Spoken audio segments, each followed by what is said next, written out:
Everything Everywhere All at Once is a film by the Daniels, Daniel Kwan and Daniel Scheinert. It stars Stephanie Sue, Michelle Yeoh, Jamie Lee Curtis, and Ke Huy Quan. And I should have seen this a lot sooner. Amy and I were going through a period where we wanted to watch some films that we liked. We were kind of doing a sandwich, something sort of silly, something kind of serious, and then finishing with something silly as well. And even the silly ones had serious elements, but the middle one is something I'm going to talk about in the future, so I don't want to go too into detail, and this isn't a video about those. But one of those that we said we'd watch was Swiss Army Man, and that was my prelude to saying, shall we finally watch this? I'm not dumb. And we watched this first, before we got into that block, and I'm glad that we did, because I didn't have the Swiss Army Man immediacy informing this. It was what I remembered, and then watching Swiss Army Man after, I was like, yeah, I can see. And people have called this a nihilistic film, or nihilistic. I don't like that pronunciation, I won't be using it. But you do you. But people have said that about it, and yes, technically, but there is a branch, and I'm not a philosopher, so sorry if I get this wrong, but my understanding is there's a branch of nihilism called absurdism. Because nihilism is basically, there is no meaning to life. I don't think pure nihilism says that the bit that people tend to add, which is that, it's whatever you bring to it. I think that's a subclass still. So pure nihilism is there is no meaning. But absurdism is there is no meaning other than that you make yourself, so why not do whatever? And this is, I think, what the Daniels see the world like. They know that there is no intrinsic meaning. So why not have fun? Why not do whatever? Just throw everything at the wall and see what sticks. You can see it in Swiss Army Man, you can see it here. And the thing that I love about both of these is they're both very mundane and, differing levels of terrifying things that underpin the whole piece.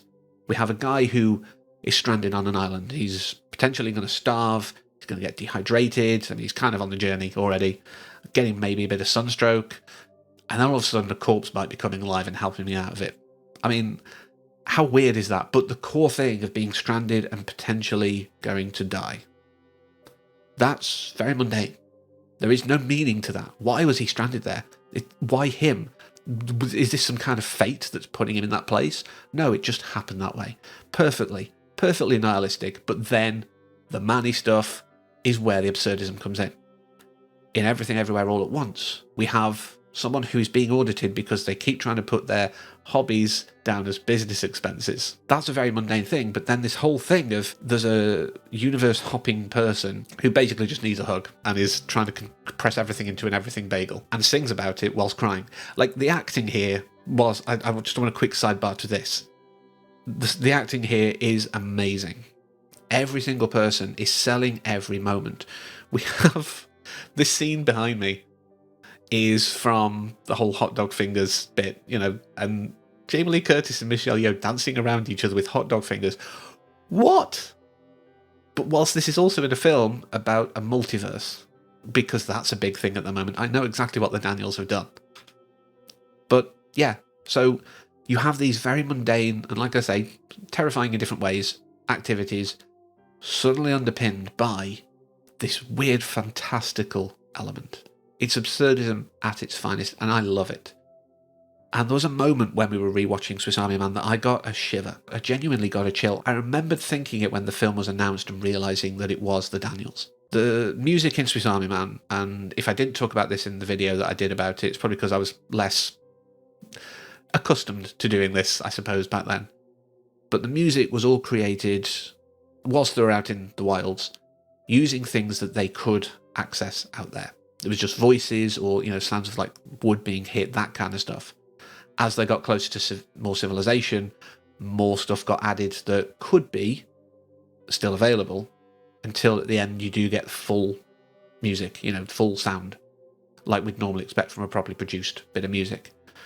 And all of that sort of, music just builds, and it's great, it underpins stuff, and it's an intrinsic part of the film.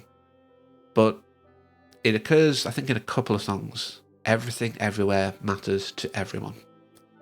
That's why Swiss Army Man spoke to me. That's kind of the core of the video I did about it. Everything Everywhere Matters to Everyone. It's actually the opposite of nihilism, it sounds like. But it's possibly like absurdism. It's like, hey, maybe everything matters to everything. You know, if nothing matters, everything matters. It's the syndrome, I guess, idea. If no one's special, everyone is.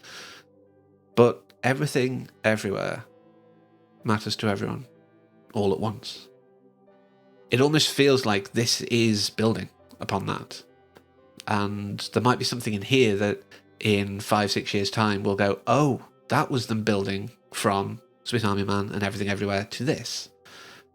But this is such a great piece, and there are people better than me who have, sort of broken down all the psychological elements and, all the things like that. So I'm not going to really delve too far into it. I really wanted to just say how much I appreciate what the Daniels are doing, and their own brand of philosophy, whatever it may be, is great. And the fact that we lost Key for a good few years, after the whole situation with, his breakout roles that everyone knows his face from, Data in the Goonies and Short Round in Indiana Jones, he struggled to get non-stereotypical Chinese or Asian, should I say, roles, because he is Vietnamese, so I am aware of that. But he struggled to get roles that weren't just basically similar to Short Round. And as he got older, he's like, why should I settle for that? He was still working, in stunts and stuff like that. He did a lot of behind-the-scenes stuff, which is why the fight scenes work so well here. But he just came out, he'd seen Michelle Yeoh, I believe, in Crazy Rich Asians, and was like, I might go back into acting to work with her. This is what I want to do. And this came along, and he went for it, and thankfully we got him back. I really hope we get a lot more roles out of him. He got an Oscar for it and stuff like that. So he's going to be a high commodity. As long as he can find roles that he's happy to do, I want to see more Key. There's a lot of years that we've missed out on this guy, and he is so likable. And I really do want this guy to succeed. But yeah, Everything Everywhere All at Once is a treat. And a lot of videos keep doing the Rock joke. I wanted to, but because everyone's doing it, I'm not going to. So I'm going to leave everything there and just say, until next time, as always, thank you for watching, take care, and remember, everything everywhere matters to everyone, all at once.